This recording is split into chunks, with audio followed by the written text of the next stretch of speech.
W's and L's, the weekly recap show where we give a dub to the things that we do like and an L to the things that we don't. I'm going to start off first. My first dub is going to go to the fact that we, Back of the Bus, have just reached our 3-year anniversary. So we've been on the platform since October 2019. We've seen a lot of ups and downs throughout this process, but a couple reboots. Yep. Definitely a couple reboots, but I think through it we found what's worked best for us. We've definitely come out very, very triumphant through everything. And, you know, some hiccups with whatever YouTube's got going on against us right now. Yeah, it's called theft.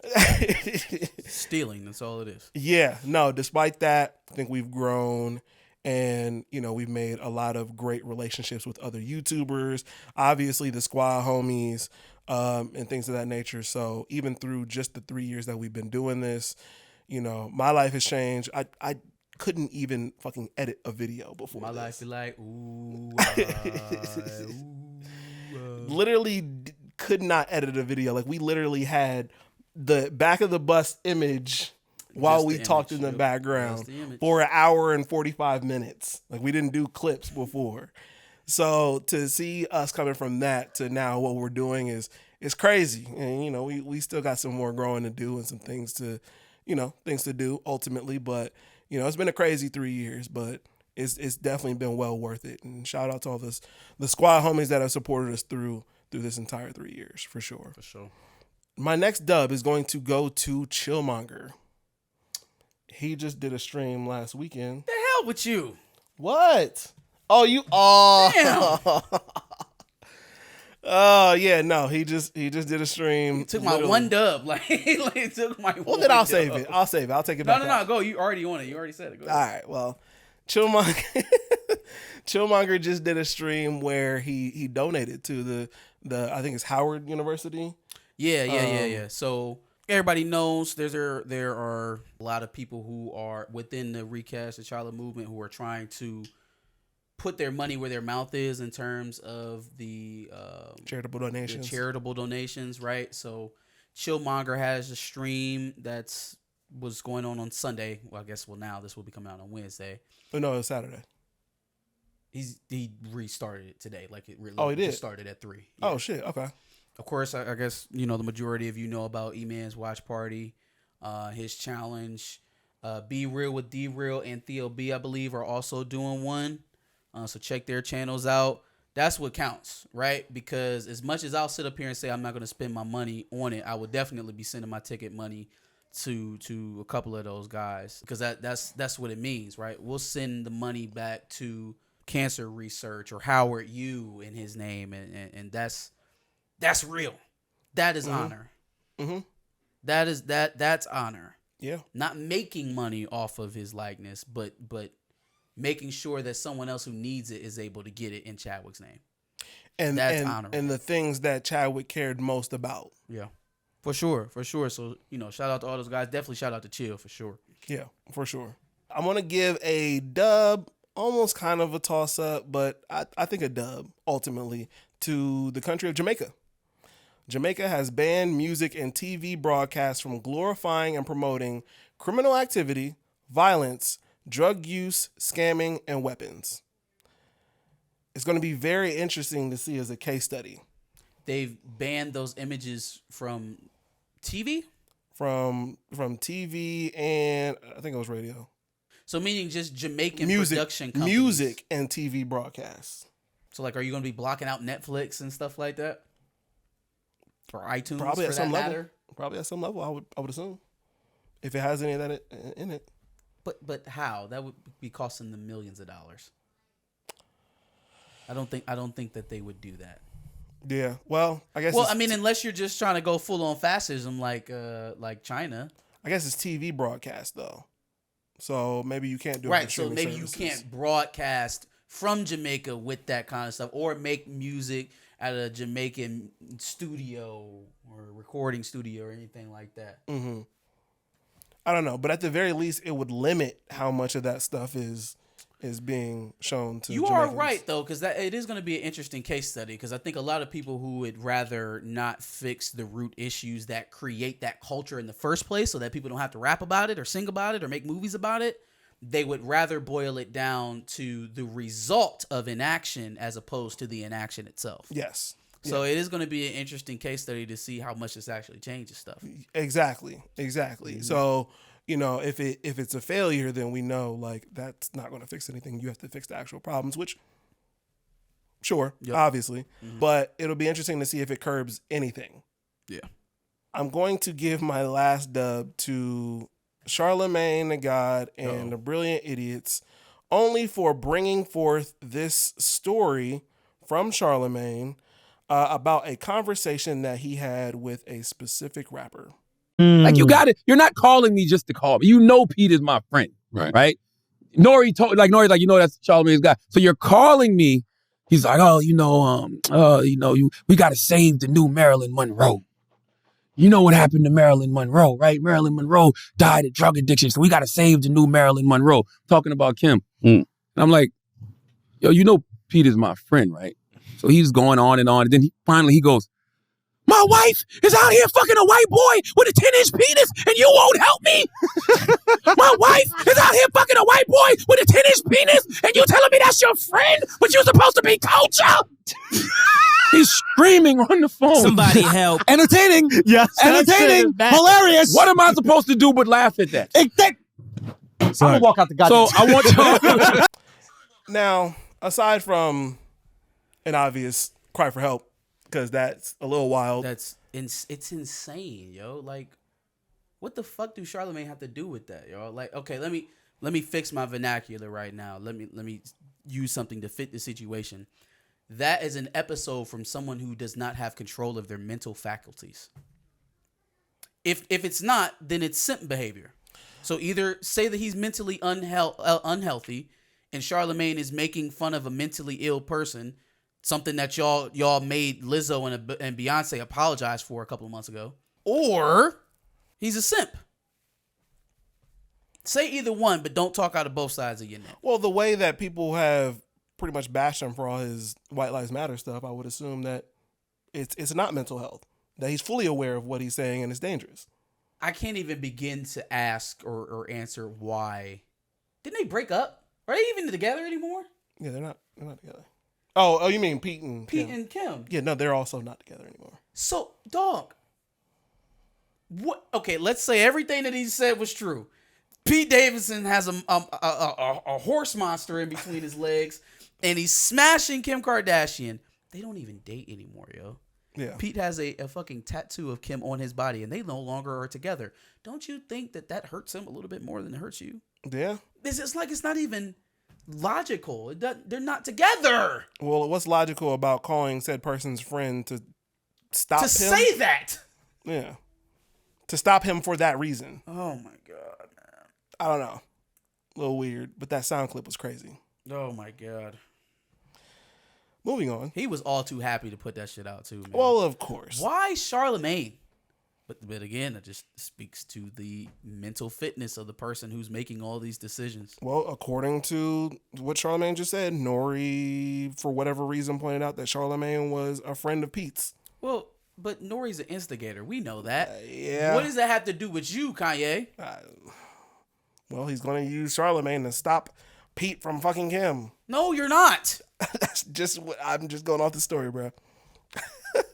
Both of y'all weird as fuck. And Kim Kardashian is even weirder for betting both of these men. Oh yeah. Like her taste in men is awful.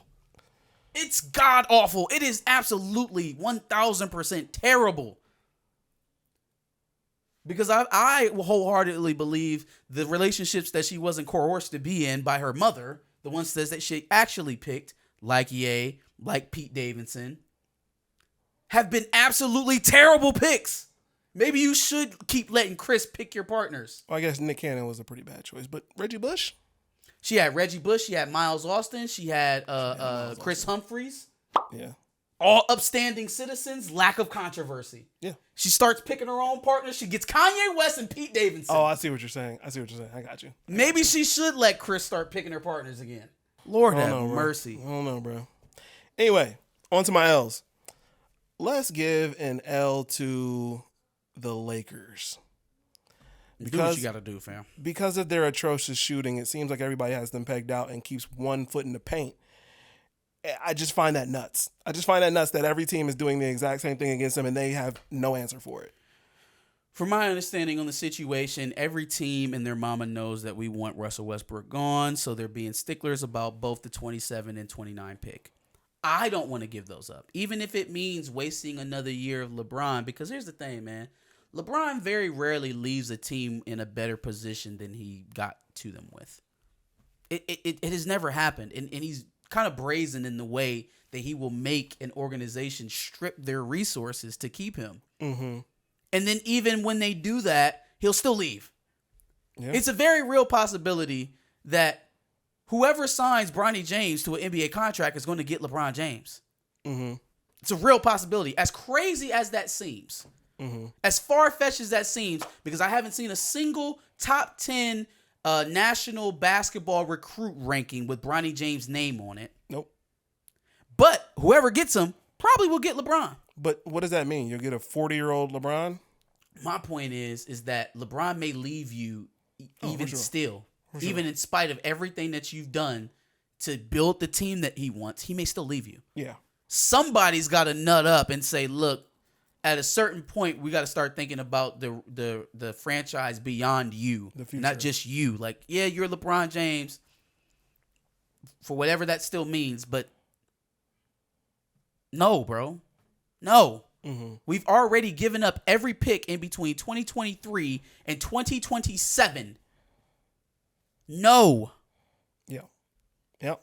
No. Absolutely not. Especially because you wanted him here.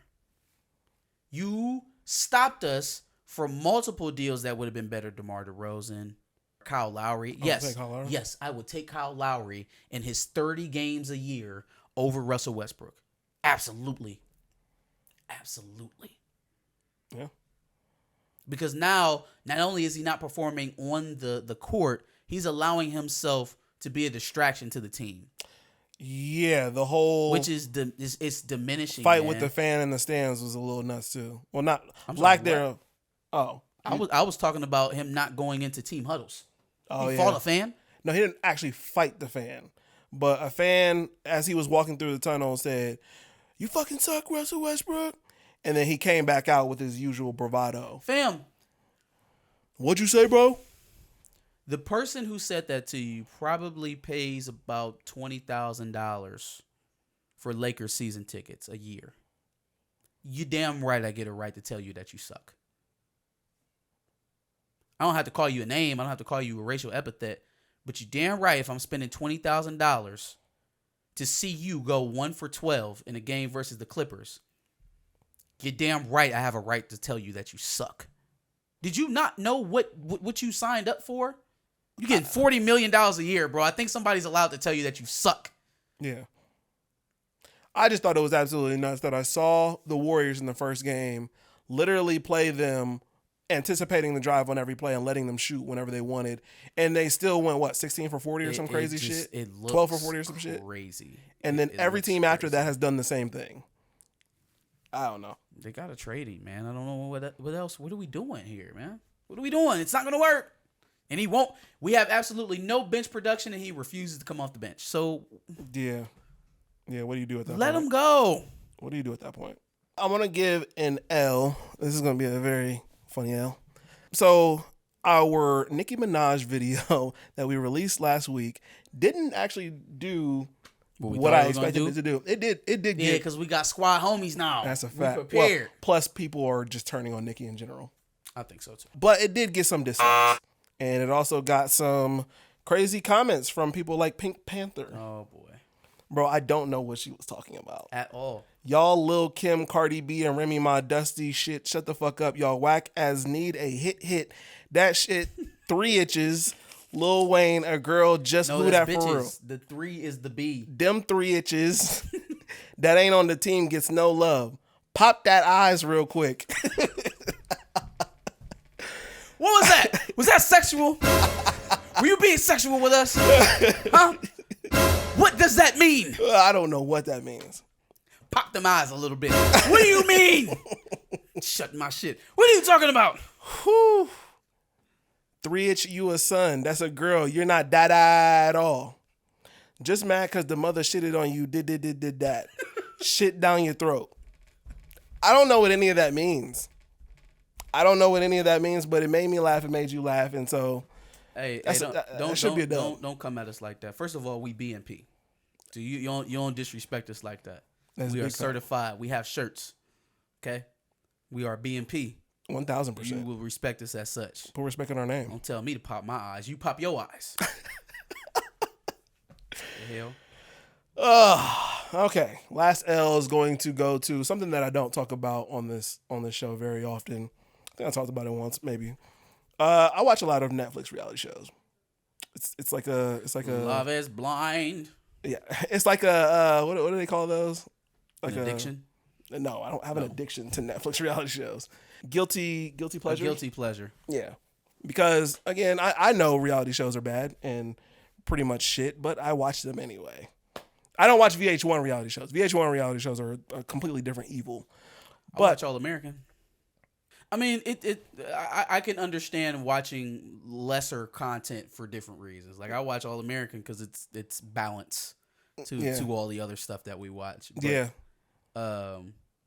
it's not particularly good or dynamic. It's just it's solid, and it's not like dirty or criminal or death filled. For sure, kind of wholesome. You need some of that every now and again. I understand if you need some controversy, if you need some stir up, some drama to watch, it's balance. I don't know what it is. I enjoy watching some of these reality shows at the very least. And so I'm watching the current season of Love is Blind. And, a lot of times with these reality shows, they'll have a diverse makeup, but it's not really diverse. It's like mostly white people, but then they'll have like 4 black people. You know what I mean? Like it's never really an exact representation of what's actually out there in America at the very least. But even worse is when I see them just kind of forget about the black people throughout the season. Of course. So then I'm forced to just sit there and watch white people deal with problems that aren't really real. Like when I watch the shows, I grow. I feel like I connect with the black people that are on my screen. Very obvious representation, right? Sure. At some level. So when I see black couples on there, I get excited. I'm like, oh shit, we about to see what's going on with the black couple. Well, this season, I just haven't gotten much of that. The black couple that, at the very least, that I've seen the most of is like biracial. It seems like they're like super light skin. It's just like not conducive, and it's just like they have like 4 black women on there that are like full black women, and they barely showed them for this white girl who has a problem that's not even really a problem. And it's just like par for the course. Have them there, but don't add any substance to them or let them outshine their white counterparts. I hate that shit so much. It's just like pretty much what happens at every studio nowadays. Yeah, but if I can just get a black reality show that's not. Oh, there are plenty of those. No, go get you some Black Ink. No, get you some Love and Hip Hop. No, they have several. That's cities. my point. They got Miami, New York, and Atlanta. Why can't I get a Black Love is Blind? You know what I mean? Where the problems and situations are at least somewhat real. I know all these reality shows are fake to a certain extent, but like, at least show me some black people in a reality show where shit is normal. Your reality TV show is Love and Hip Hop. Pick a city. So I got to choose between either nothing but basically white people and their stupid fucking problems, or black people who aren't even a real good representation of what black people are like, and it's the worst stereotypical bullshit. In reality TV? I mean, there's a few other options on TLC. I'm not watching. If you're into people popping pimples and shit like that, no, or My 600-Pound Life or some bullshit. I'm not gonna do that. I'm not gonna do this on this show. But that show is both my guilty pleasure and my Isaac from Isaac from Castlevania flogging himself. That's basically what I'm doing when I'm watching fucking 600-Pound Life, because I'm simultaneously watching, right? Because I turned to it, I put it on the TV, but the entire time I'm just like, what are you talking about? Stop eating that. Put it away. Don't do it. You're gonna die. The whole time. Yeah, that. I don't know why I do it to myself. Hoarders, but every single time. thing. And... Oh my god, you naming all the greatest hits right now. My 600-Pound Life, Hoarders, and 90 Day Fiance. For whatever reason, after Big Ed, I never really got into 90 Day Fiance. Big Ed is the man because he still got his woman. The Filipino one? Yeah, he still got his woman. What? Every time they do because what they do now is they have a show where the couples review the newer couples that are coming into it. Mm-hmm. Big Ed be there with his girl. Damn, I didn't know he was still with her. Yeah, bro. Big Ed be getting after all that shit. Okay, all right. Now they got a new show called Smothered. where people have relationships with their significant other and their mothers. No, stop. At some level, I stopped myself from watching these because there's one called on Netflix called Dated and Related. Ew. It's about incest? No, it's basically you and your brother or you and your sister go on a date with another sisters. Yeah. Okay. Yeah. But it's like, y'all know what y'all did with that. Stop it. Stop. Anyway, final thing that I'm going to talk about is a toss-up. Drake and 21 Savage are coming out with an album. And the reason I give it a toss-up instead of a dub is because the album is going to be called Her Loss. Okay. Not really sure where 21 Savage comes in on an album called Her Loss. Seems par for the course for Drake with Honestly Nevermind and Certified Lover Boy, but they about to pour out their feelings about losing the great women in their lives, Rihanna and Amber Rose. Gross. Gross. Hey, if 21 Savage ever pines over losing Slut Walk, I'm not listening to it. Literally already done it. It's literally already been done on an album. Several tracks. Nah, but it hasn't been an entire album of crying over Amber Rose. What album? What's the black and white joint with his eyes whited out? I Am Better Than I Was? Nigga. Listen to that album again. No. And listen about how many times he references breaking up with Amber Rose. Sure. Okay. Like, nigga. Okay. But it's not Drake music. Is it Drake level, ooh, I used to love you and now we don't mess with each other no more? No, because that's not the type of music he makes. I'm saying he spent at least half of that album talking about Amber Rose. But in this case, I don't even, probably close to half for sure. But this is an entire album with the Simp King. We don't even know if that's the premise of the album. We don't. You know, we don't. It might be something completely different. I'm just making observations based off of the title. I like the collab. I like the collab. They work together very well. No one was asking for it, but it could do well. Did anybody ask for a Drake dance album? Did anybody ask for a Drake and Future album? No, but I feel like the collab albums usually happen when, there's an older act that pulls a more relevant. I guess that's kind of what's happening here because Drake is a little older than 21. A lot older, actually. Who was the older rapper in Drake and Future? Ooh. But see, I feel like that was something that we was all excited for. Those were two rappers in their prime. Not just in their prime of their careers, but at the heat of their music prime too. Yeah. So that especially Future. That was Future was in dead center in his prime.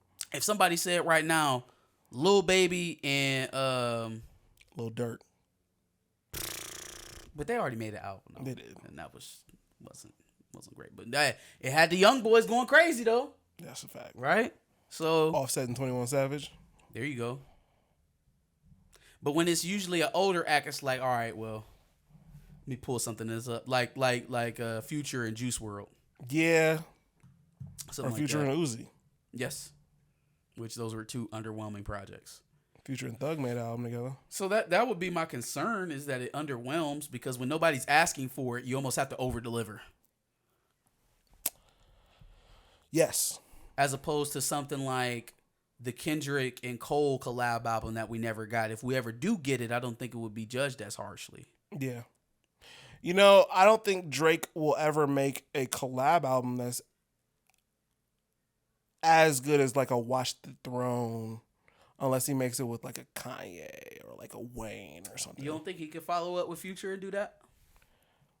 I was gonna say the last one that they made was the closest thing, obviously, and since both of them are was Dark Lane Demos, was that a collab with Future? No, that was just Drake. Okay. Yeah, that was the closest. The What a Time to Be Alive, but I don't know if that was. It was close. It was close, but I don't know if it was Watch the Throne level exactly. True. Anyway, that's what I got. All right. So he took my dub, so we'll just move on to the L's here. Shout out to Chillmonger again. For sure. So Trump is going to actually have to testify in front of Congress for the documents that the FBI raided his house for. Mm-hmm. So it turns out that he actually stole some nuclear documents on Iran and China. Jesus. And the speculation around it is that he did so he could sell it to the Saudis. Bro, wow. Well, so it's all kind of interconnected because right now the Saudis are the reason why gas prices spiked back up is because Saudi Arabia cut oil production by a lot. Right, causing the market to kind of go into a frenzy right around the time that we're going to start voting for the midterms, trying to screw Biden, the Biden administration. And if you're asking yourself why he would do that, Mohammed bin Salman, the crown prince of Saudi Arabia, why they would be doing that is because he has a very buddy-buddy relationship with Trump, dating back to the very early parts of Trump's presidency where he was taking Saudi nationals and bringing them in to stay at his hotel, taking payments, making money literally off of his businesses as he was president of the United States. Not even just that. I think they just held that Saudi-owned golf league that got Charles Barkley to be a part of it, to commentate on it. I think they held their first event at Mar-a-Lago. Right? So, you know. There's a buddy-buddy relationship there, and also it helps Trump because if he's going to run again, he wants to try and slaughter Biden before he gets back there. And inflation was one of the biggest things that was doing Biden in before the Inflation Act, and then obviously the student debt relief stuff. So we're pretty close to midterms here, and while it is having a negative effect on Biden, it's seeming like it's going to have that even more of an effect on Trump. If you just think about the stuff that he has going on, he's got the FBI raids that resulted in them finding nuclear documents that he shouldn't have taken, right? There's the January 6th stuff that's still going on, which I don't think that'll result in anything. That's probably the least of his worries. And then in the Southern District of New York, he's still under investigation and said to be on trial there too. So it's like, he got a lot of stuff going on. Yeah. And he's been Houdini up until this point.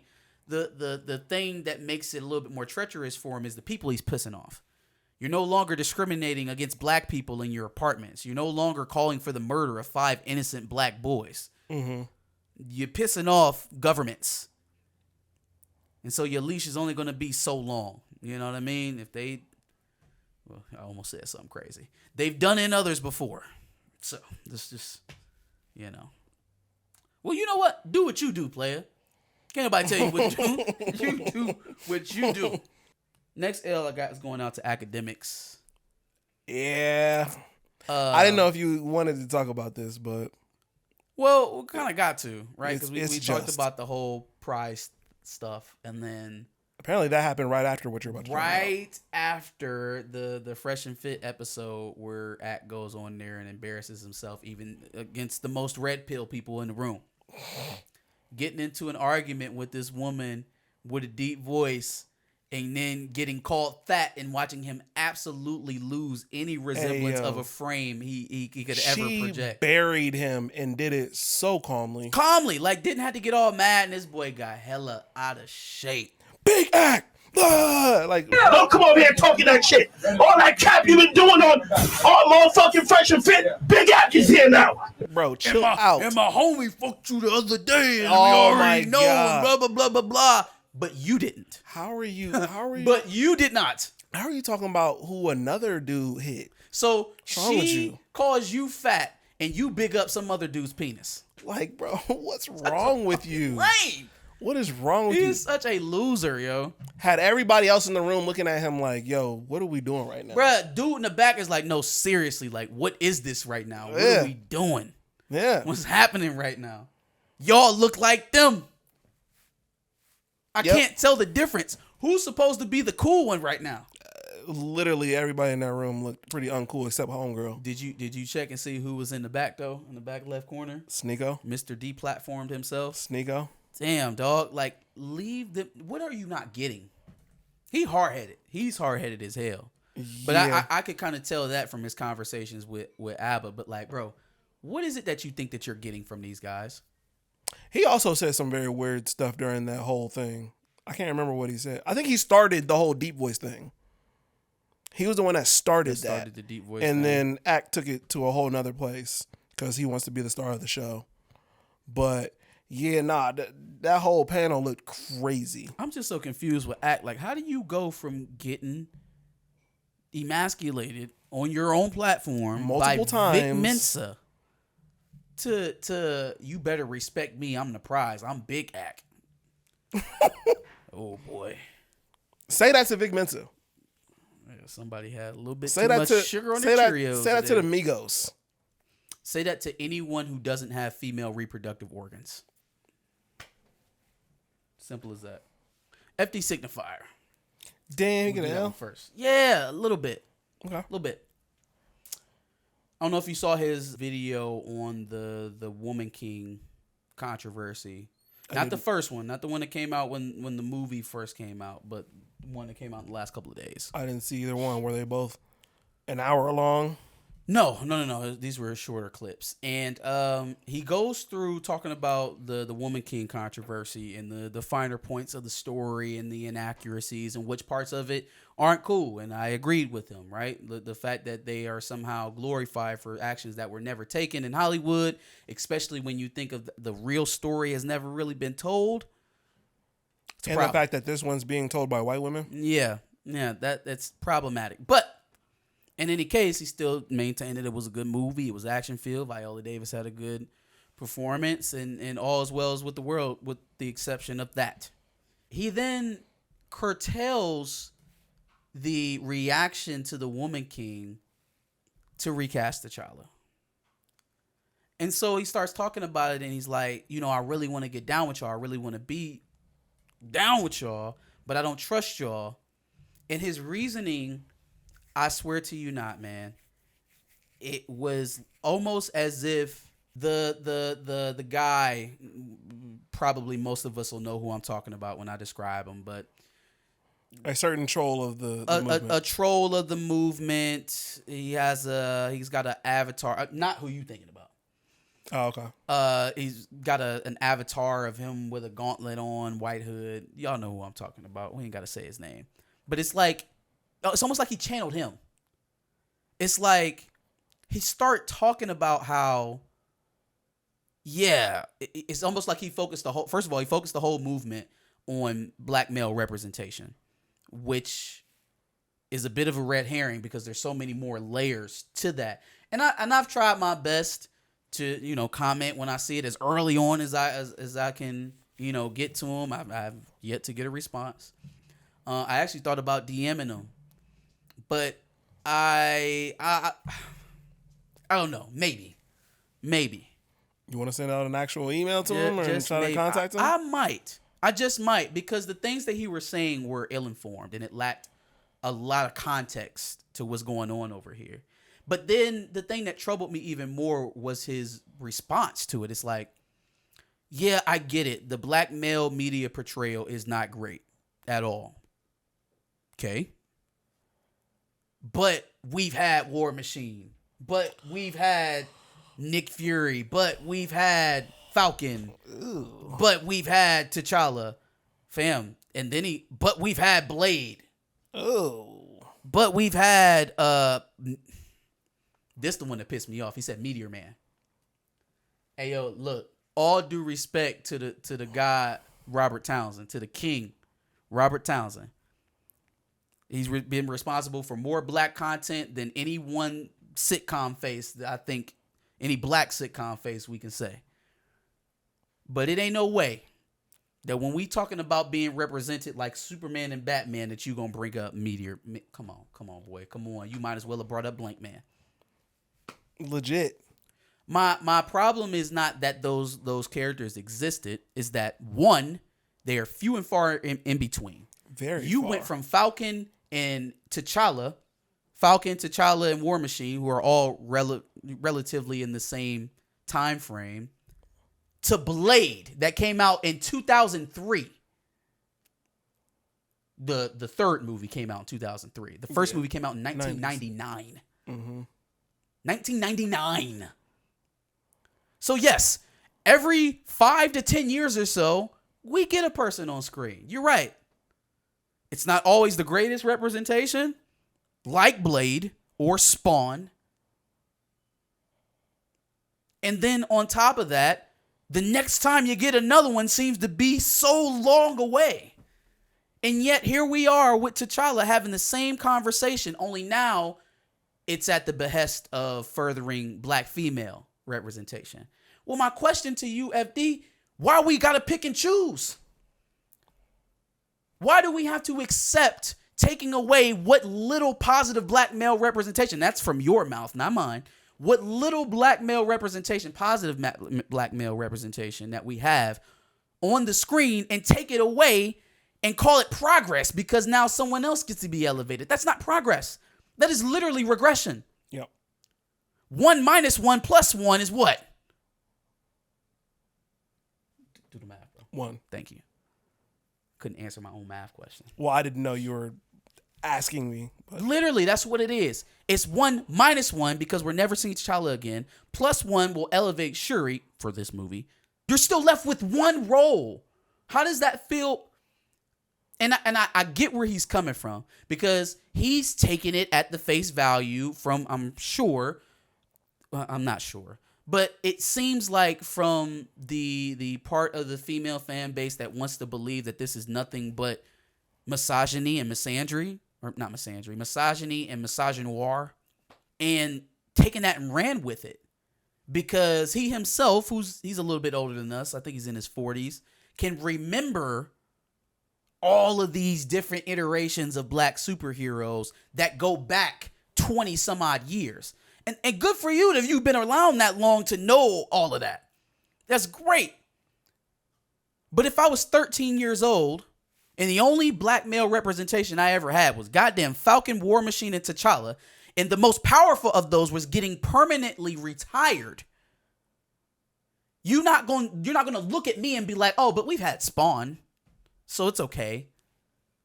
We've had Blade before, so it's okay. It's black women's turn. The point is, y'all, it don't have to be nobody's turn. If we're doing it right, it doesn't have to be anybody's turn. It didn't have to be anybody's turn with Thor and Jane Foster. It didn't have to be anybody's turn with Hawk and She-Hulk. It didn't have to be anybody's turn with Hawkeye and Kate Bishop.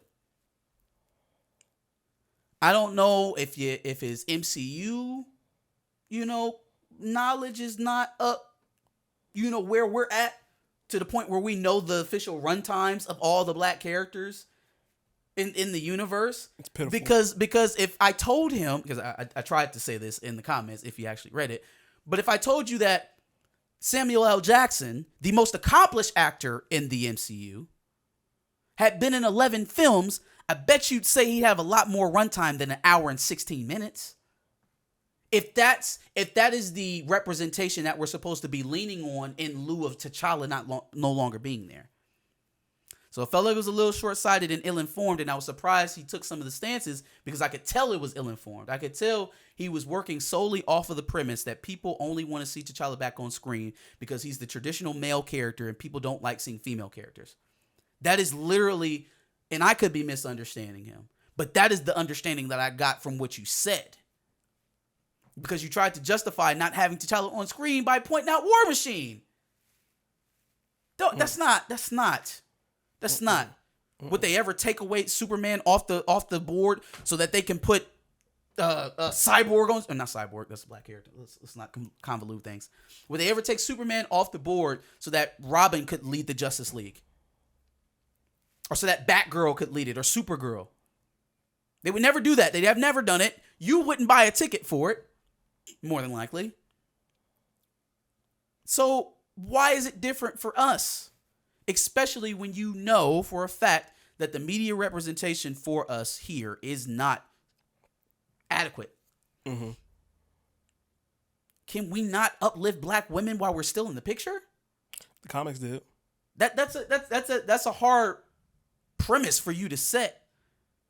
That because black men are asking for that character to be recast, not only are they being revisionist in how many roles we've seen from black men, but they're taking away from black women. I don't agree with that.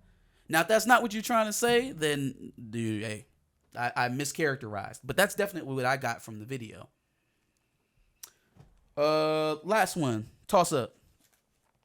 Yahya Abdul-Mateen as Wonder Man. Yeah, so Wonder Man is a white character in the comics, and he is also on our very short list for people who could and should play T'Challa. For those reasons, I would much rather him not play the Sid character, but I also don't know much about Wonder Man. So for me, it's not even so much that he's not playing a variant of T'Challa, or he may be. We don't know. This is just a rumor. But it's not so much of him having to play T'Challa for me. I think with a actor of his caliber, number one, he definitely shouldn't be coming in playing a side character, someone who has as an addition to someone else's lore. Right? If he's playing Wonder Man, he's probably going to have some interactions with Wanda at some point. And it's like, then he will just be another notch to her lore, to her character. That he's a better actor than that. He's a better actor than Elizabeth Olsen, if I'm being honest. So he shouldn't be handcuffed to someone else's story in that way. Number two, what is the problem with taking a black person and having them play a black character? I just don't understand. I don't get it. What is so difficult about these? These characters have already been created. They're there. You don't have to. I swear to God to you, man. They think that the controversy of doing that is more profitable than just sticking to the accuracy of what is already there. They're convinced it is literally a business model at this point. Race swap, and by they, I don't necessarily mean Disney or Marvel. I mean Hollywood. Mm-hmm. The controversy of changing someone's likeness is more profitable than doing what is originally there, which is so antithetical to the actual data. The most successful comic book projects of all time were not successful because they race swapped characters or because they took wide sweeping aberrations to the lore. I don't know who they're trying to prove this to, us or them, but I haven't seen a $1 billion film since No Way Home, and that wasn't theirs. That was Sony's project. They made it. There are so many different ways that you can go with Yahya Abdul-Mateen if he enters the MCU. Right? You obviously have T'Challa. Blue Marvel is right there. Hell, since we're doing all these adding characters to the Wakanda lore, we're bringing in Riri Williams for God knows what reason. And why not Gentle? Why not have him play a little known black character who otherwise would never see the big screen? No, it makes more money if we swap him for a white character, at least for the time being, and then go back to that white character in other mediums going forward. Because it'll bolster that character's popularity, and then people will start buying it the way that we want them to buy it. How do characters like Gentle, Manifold, Frenzy, Tempo, how do those characters get introduced if not when high-level black actors come into a science fiction world? How else does that get done? Traditionally black characters that are going to be black from their inception through their propagation all the way to their end. Not to bolster a little-known white character, increase his profile so that we can sell it back to you in other mediums as the white guy. That's what I'm saying. It's not oh, man, he can't play him because he can't do it. He probably wouldn't be good because that was a white guy and I want to see a white guy there. No. That's not it. It's the fact that that role will now be pigeonholed to whatever situation it is that it's fitted into now. And it will not be reproduced, or at least it hasn't been reproduced. A lot of y'all watching Cinderella today don't know that Cinderella was black when I was a kid. It's Moesha. It was Brandy. With Whitney Houston as her godmother. I don't think it could have been possible to get a more star-studded cast. They had Whoopi Goldberg as the prince's mother. They had an Asian baby, by the way, which was throwing me all the way the fuck off. The prince was Asian, wasn't he? The prince was Asian. The dad was white. Whoopi Goldberg was the mom. Oh, yeah, that's right. That's right. It was just all over the place. Yeah. But in any case, my Cinderella, after the animated series, which came out before my time, yes. Yeah, Cinderella came out before our time. The animated one, yeah. So she was white before me, then she was black for me, and then she was white again. It didn't stick. It's not going to stick for this character. That's not their purpose. That's not what they're doing it for. So do you want a permanent role that can be recast for actor after actor after actor after actor after actor? Or do you want a placeholder from one of your favorite actors while he's able to play them, and then it'll go right back to being the other person? That's what I'm talking about.